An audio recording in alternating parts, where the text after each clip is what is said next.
supplies. All right. What is the importance of having family traditions, especially during the holidays? We're going to find out this morning from my guest, Eric Fox. He is a psychologist with the University of Phoenix. Thanks for coming in this morning. Oh, you're welcome. What do you think is the importance of having holiday traditions, especially when you have kids in the house?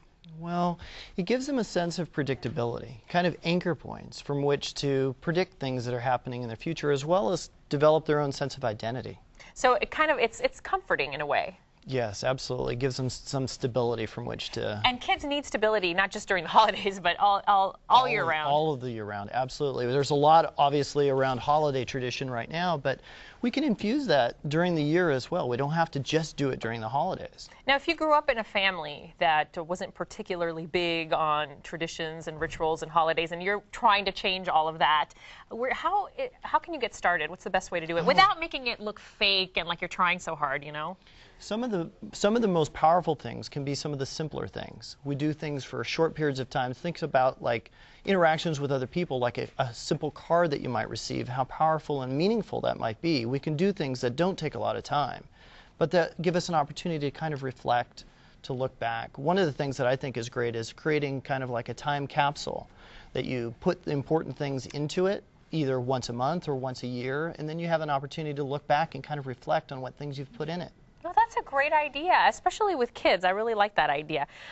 Now, when you're trying to set up your traditions and you have, I don't know, the ideas that come up, should you incorporate your kids' ideas, like ask them what they think and that sort of thing? Well, sure, because that gives, again, some sense of control over what's occurring for the children, and that their involvement is important, right? So even things like wedding anniversaries for the couple, like if they involve their children as part of that day, then they're a sense of that family unit, that they have importance in it.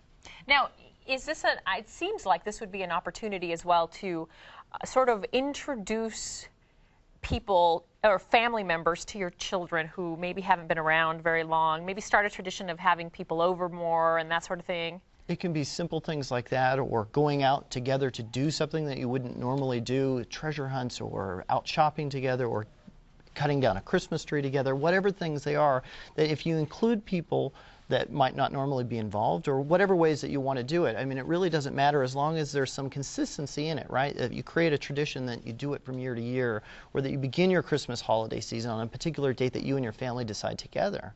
Those are ways to have it be yours. And that's, yeah, I think that's the key, have it be yours. Like, we talked about kids and the need for predictability and having something to look forward to, but as adults, why would traditions be so important to adults? Well, it helps adults develop their own identities as well. And Erik Erikson is a famous psychologist that talked about development throughout the lifespan, that it's not just during childhood that we develop our senses of personalities and identities, but it happens throughout our lives. And that for us to develop traditions that help us transition from mid-adulthood to older adulthood or any phase in life, it's important to have anchor points as well that help us make those transitions.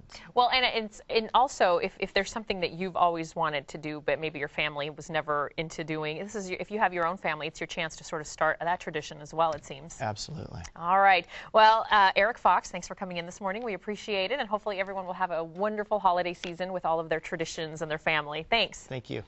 All right, up next, we'll tell you which movies got the nod from the Hollywood Foreign Press, the list of Golden Globe